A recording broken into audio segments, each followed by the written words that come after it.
We're in the 21st century now. We can't use 20th century models of teaching and learning to apply to a 21st century mindset. We'll miss the boat. And I think that's what we have been doing. But the children of today will be okay. They will be resilient. They will learn. They will learn to think better. And they will adjust to all of this.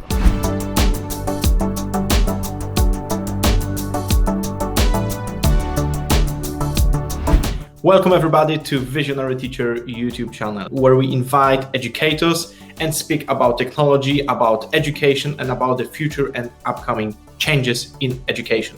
My today's guest is Dr. Derrick Robinson. For the second time, I have amazing pleasure to talk with Derrick about how education is changing, how it will change in upcoming years. Hello, Derrick. How are you? I'm doing very well. Thank you for having me again. I appreciate it. Yes.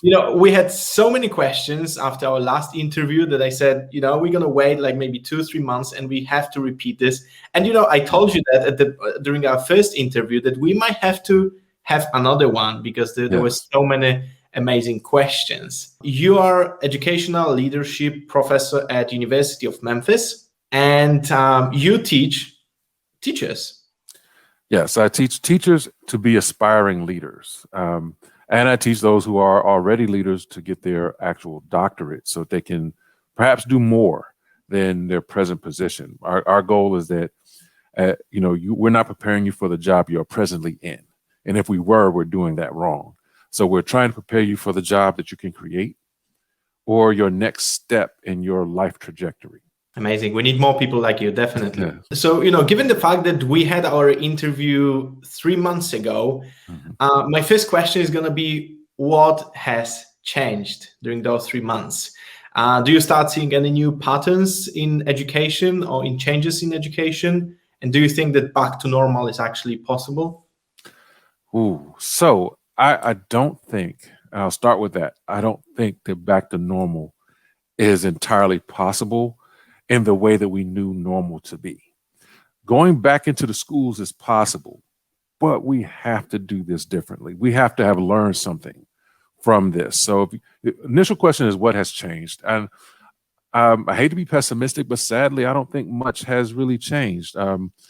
We tried to replicate the traditional school on a online format. And it's just, it's like trying to play basketball with a football uniform on. We're trying to just take this thing and cram it into 90-minute Zoom sessions so that you follow an actual schedule. So a student has to be up at 7:15, be on for 90 minutes, then switch to another Zoom or Microsoft Teams for another 90 minutes, get a break, get a lunch, then do that, final block of learning for 90 more minutes. And next thing you know, it's 2-something in the afternoon. They're dead tired. If they're smart, they probably turned their screen off and went and got something to eat or, laid down or finished playing a video game. And it's also wearing the teachers out. It's 90 minutes of talking on a screen, and then switch to another 90 minutes and then go to a planning meeting where you're on another, Zoom meeting, and then go and teach another class. And it's wearing the teachers out, and I teach those teachers. So I have a situation where they can't meet with me until 5 in the evening or on the weekends because their day is absolutely locked. And we are trying to replicate the normal school day online. And it's really not helping anything. We failed to innovate in this. But what you're also seeing, what I do see as a new pattern, is the politicalization of re-entering schools. If you probably notice, and I don't know what time this will air, but February, we started talking about getting people back into schools. And then it dawned on us, well, why don't we get the teachers vaccinated? That should have probably been your plan, if you wanted teachers to re-enter schools, is thinking about a vaccination plan to take care of your staff. It's amazing that we expect teachers to go into these schools and not be protected. It's the total reversal of this idea of the golden goose that lays golden eggs. If you have a goose that lays golden eggs, what you should take care of is the goose. because once the goose health fails, no more golden eggs are coming out. So I've seen that politicalization of this happen, and we keep wanting to reenter schools, and we keep pushing a date to come into the schools. And then we get close to it, we realize it can't be done, and we have to now readjust that date. So we're playing kind of the hokey pokey with reentering schools. We want to put one foot in and then take one foot out. I don't know if we're going to do it as fast as everyone would like it to be done. Hopefully in the fall we can reenter, but we got to know how to reenter differently. And that means rearranging the HVAC system so that we have more air quality control. That'll help. If it means vaccinating, that'll help. If it means doing a hybrid form of teaching, that'll help. But we have to actually commit to these things and then train to actually get it done. We have enough time right now. It's February of 2021. We have enough time to actually do this by August. So in that way, we could go back, but we have to do it differently. I totally understand that. And yeah, there's plenty of work to do that needs to be done. And especially with the vaccination plan, we also need to think about our youngest, right? Yes. Teachers are one group that needs to be vaccinated, but also, kids are on the list as well. Exactly. So it might take some time. And I don't know, and if I can add to that, it's a split verdict on the use of technology. I don't know if we've done very well with the technology that we have. I'm currently doing a study on teacher care and caring for teachers. And almost all of my interviews, we're referring to pre and post COVID. And it's weird saying post COVID because we're not through it yet, but it's pre-COVID and where we are right now. And what I'm seeing is that there are some teachers who are making excellent use of technology to actually alleviate and make their teaching better. And I've seen some that are just replicating what they have already done in a classroom. And we're interviewing teachers, students, and administrators. Some of our students are really suffering and some are thriving. But what I'm also seeing is that the ones that are thriving, their community is taking a better stance at the issue. And they're getting together and they're forming pods and things like that. So they're providing support. And I think that may be a new twist. It's possibly always existed because in homeschools they do pods, but that added to the normal teaching situation will possibly help enhance the learning as we go forward. And based on your experience as educational leadership professor, what impact do you think that hybrid learning has in terms of educational equity? Oh, so are we talking about the traditional K-12 school or all school in general? I think we could talk about all schools. Okay, so I'll bring my experience in because we were just as affected as everyone else, except our students are adults and public school students are children. So that is different in that way, and I respect that. In my experience, we moved rather seamlessly to the online format. Things that we've always done, we just did a little more of it. I create a lot of videos. Most of my students will tell you there's a video for everything. Yes, I give you a course syllabus, but there's a video on the course syllabus. I teach them how to write, and I have videos on how to write or how to read literature and things like that. So just taking this online was a lot easier for me. I hold open chat sessions where we can talk about the content, or we can talk about what's needed going forward in the class. But it's an open session because we are asynchronous, meaning we don't have dedicated times to meet. It's an optional activity. You can come into the open chat or choose not to. It's not mandatory. But what I do is I record it and then I upload it the next day. So that if you need to go by anything that was said in there or rewind back or reflect on what was said, you have that access. So what I've done is made my classrooms a lot more accessible through the online format. So it's had a good impact on my practices, and we'll see as the semesters continue. But we've been able to do everything that we would do in a face-to-face on the online format, and with a little better accessibility. What I see in traditional thoughts of school or education in K-12, I don't know if we're going to know yet. And here's the reason why. Here's my fear. Traditional approaches to schools are based on this idea of metrics, outputs, and the easiest output to do is what we call testing. So if you've seen in the last 20 or so years, we're hyper testing, right? If we come back in the fall, how will we know where students are? Because we use our testing to do placement. So we place you in a grade or a level or what have you based upon your test scores. And that wasn't a great model. It wasn't working. I don't want you to think that it was. But that's what we used. Well, we come back in the fall. If we wait to sing out to the fall, we come into a place not knowing where a student necessarily is. So we don't know how to necessarily place them. And a lot of that's done over the summer. So how will we get information to place them to account for what has happened since March of 2020? So we need to know all of these things. We need to know how to place them. And the only tool we tend to generally use is a testing format. That will be problematic because we're probably going to spend the next year testing and baselining and all of these things to figure out where students are. So this year, when we come back, we'll still have the effects of COVID on measuring what you have learned or where you are or what to do with you afterwards. So I don't know how this is going to work out. I'm hopeful that it will work out well, but I don't know. I speak a lot with all the teachers, and many of them say that they can't grade accordingly. They have to pass on some tests or pass on some grades, and many of them say that this generation is gonna suffer for years because they will have gap in their education. But do you think there is a way to solve this challenge, to solve this problem? Absolutely. We're in the 21st century.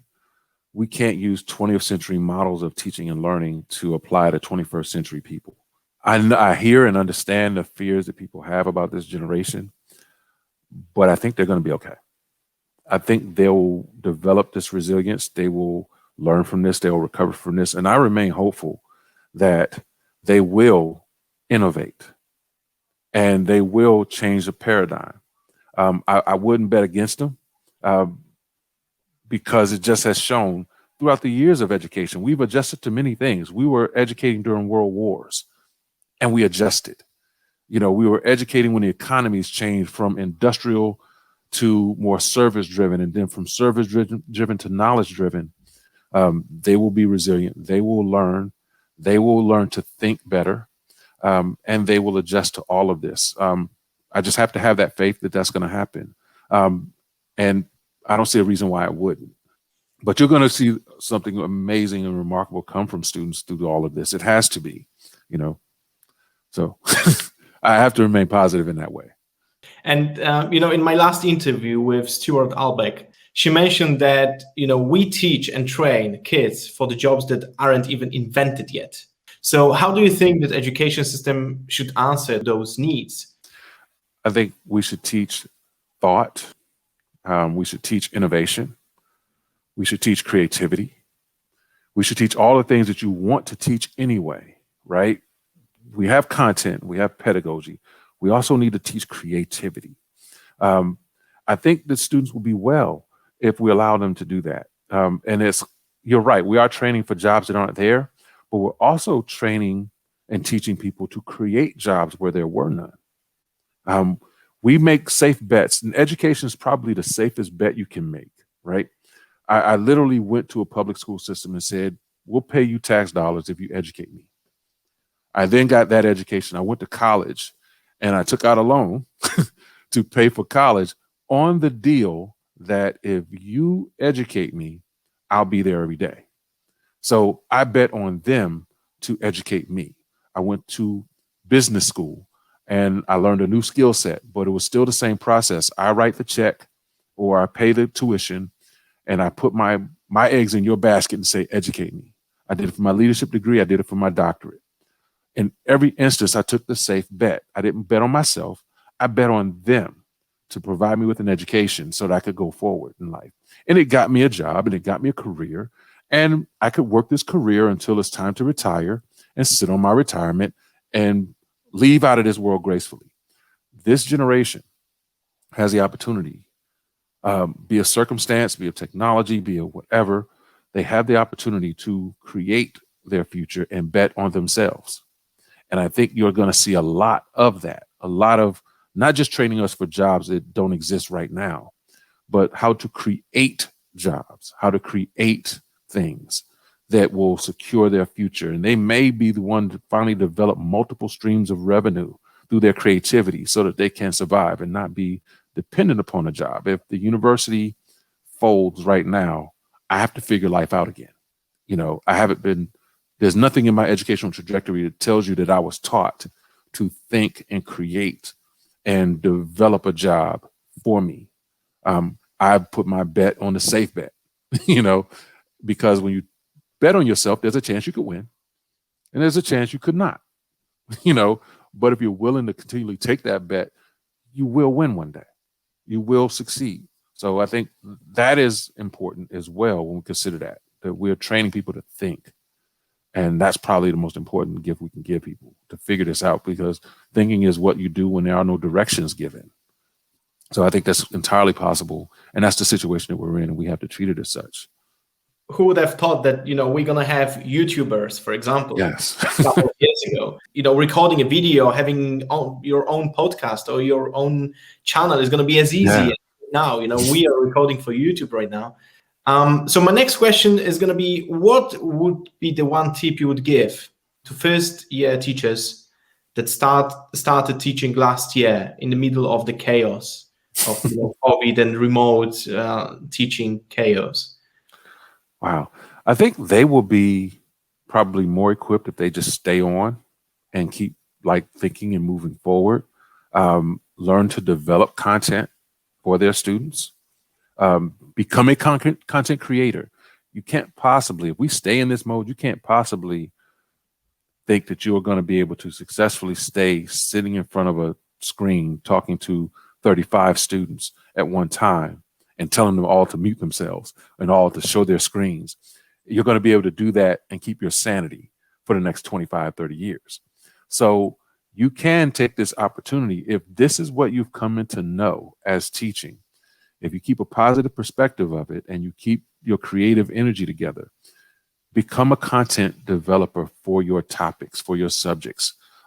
Teach micro skills on your topics. So, for example, in math, we learn long division, we learn multiplication, but you may want to have small micro skill videos or content on how to carry numbers, or how to do certain things. If I'm teaching writing, certain writing mechanics that I can teach micro skills based upon, or social ideas that you can begin to start developing this content, and you can go deeper than any curriculum could ever want you to go. So I think if the teacher who starts this year under this condition is able to continually innovate, continually think ahead, continually stay positive, they can become perhaps better teachers because of where they started at. If they don't think ahead, if they don't remain positive, then we could look at a lot of early burnout. So, it is either going to make you better or it's going to burn you out early. But I'm betting on this idea. If you become a content creator or developer for your students, you can then make life a lot easier for yourself in this profession. And one day, if we should ever return to the classroom might actually be boring for you, because you may realize that level of teaching confines you. Whereas this level of teaching, if you are engaged in use of technology, it could actually release you and free you to do a whole lot more and bring a whole lot out of your students. Amazing tips. And, following up on teachers' advice, what do you think the teachers could do to improve students' well-being in remote and hybrid teaching? Talk to them. Talk to them on a personal, non-academic level. Let them know you're there for them. The research that I'm doing right now on care, when I talk to students, you know, they realize care through the conversations you have, through, through checking in on them. It doesn't have to be a 50-minute Zoom talk. It could just be, hey, how are you? A text, a call, a quick chat, app chat. So whatever you do, go live with them or something, but checking in on them. Every student that I interviewed wanted to be checked in on. And they may feel like, all right, I'm cool, you can't do that. But trust me, when they do, this time is just as scary for them as it is for you. Develop ways to get your students to share their thoughts anonymously. Set up a Google form and send them the link to where you just get a, hey, how are you? A weekly check-in. When I start my classes, when I do my open chats, I do a check-in. I got this from Dr. Betty Ray Butler at UNC Charlotte. So we do the check-in, where you are from numbers 1 to 5, and then talk about it, right? I do that in every teaching session I have. What is your check-in? And the check-in isn't like, where are you with your work? It's, where are you right now? So the check-in, talking with them, and I borrow an idea that I think would really work. In fact, I know it works. I'm working it now. It's called the Limitless playlist. And it was shared with me by professor named Dr. Timothy Jones. Great guy, does a lot of hip hop education. And essentially what we use is music. And it taps into some of the natural inclinations of our students to become music fans and love music and how it speaks to them and things like that. But the Limitless playlist was, what we did with this was collect a list of students. It was a Google form we used. So it was anonymous, but you give me the song and what it means to you. How does that song tell me about you right now? Right? So I have all my students doing this. And what I've collected is data, and I see, like, if I take that data and bring it down to an Excel spreadsheet and I do a filter to see which ones occurred most often, which song occurred most often, that tells me something about the students I'm teaching. So if I have 40 kids and of those 40, 29 of them mention the same song and say how it has meaning for them, I know that song has to be important. So I didn't dig into the song. I go and I get the lyrics of the song. I buy the song and I play it for them. So now every week we do this. We play that song that's common within everybody, and we share the thoughts. Now, all of it's anonymous, so it doesn't put a child out, and embarrass them if they really share something that was of importance. And I recognize when I read it, if we're talking about something where they can be personally identified, or it may touch a particular nerve and take them the wrong way, I won't say that. But if it's something where I can share that thought, and we may take a few minutes to just talk about it, because remember, students want to know you care, and one of the reasons we think about, one of the reasons they think caring is talking, showing interest in them, things like that. So the Limitless playlist starts as an impetus for creating this dialogue that is personal. And I've done a study on this before with former teachers who were students in school and what made them go into education. They mentioned that teacher that was significant to them and how much they cared. And they also told me this: most of my teachers, I don't even remember their names, but it's that teacher that cared, that asked, that we connected and bonded on non-academic stuff as well as academic stuff. I taught history, and I've had students come back and tell me, I hated history, but you made it cool. So you could hate history, but love me enough that you did history for me, and you found value and benefit on it. And amazingly, some of them are history teachers now. So, but it's a level of care. I would say teachers improve how you understand care. Care is not just for people in crisis. Even your high flying students deserve care. But find ways to get into their world in a non-academic way and make that connection. Thank you for the answers. No, thank you. Thank you for the opportunity. Yeah, I hope that this interview helped a couple of people. To all of you watching us right now, don't forget to subscribe and leave comments below. Again, I will leave Derrick's LinkedIn link. Twitter as well. I mean, I'm not on Twitter as much, but I do kind of, I check what's going on. I just don't tweet a lot. But the Twitter account is, I think, at @PH_Robinson. I don't know why I did it that way, but I can't change the handle. So I just have to live with that. But I would appreciate that as well. Just realize I don't do a lot of it as much as I want to. Eventually there'll come a time in life where I will start probably tweeting more, but I just don't have all that much to say. I think the opposite. I think you have a lot of things that you could share and a lot of advice. So that's why we have a second interview right now, right? Thank you. There were so many questions that people were asking you. So thank you again for having time. It's been almost half an hour of pure gold knowledge. And well, who knows? Maybe we're going to have a third interview, soon. Anytime. Anytime. We'll see how everything works out, and we have to reconvene and talk again. So. Exactly. Yes. So thank you again for your time. Thank you for watching us today. Don't forget to subscribe and see you soon. Thank you. All right. Thank you now.